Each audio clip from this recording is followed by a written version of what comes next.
మోక్ష రాజ్యానికి వెళ్ళాలంటే చనిపోయిన వాళ్ళందరూ మోక్షానికి వెళ్తారు అనుకుంటాం. మోక్షానికి వెళ్ళరండి. పరిశుద్ధ గ్రంథం బైబిల్ సెలవిస్తూ ఉంటుంది.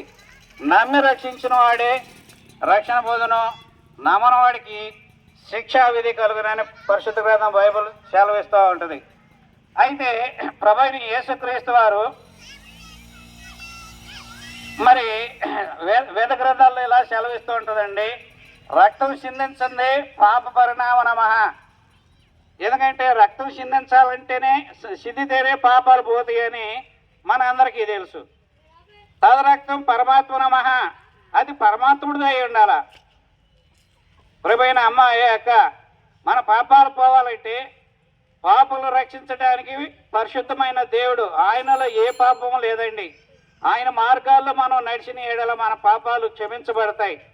అందుకని ప్రభువైన యేసుక్రీస్తు వారిని నమ్మాలండి, ఆయన యందు విశ్వాసం ఉంచాలా. అంతేగాని మన కులం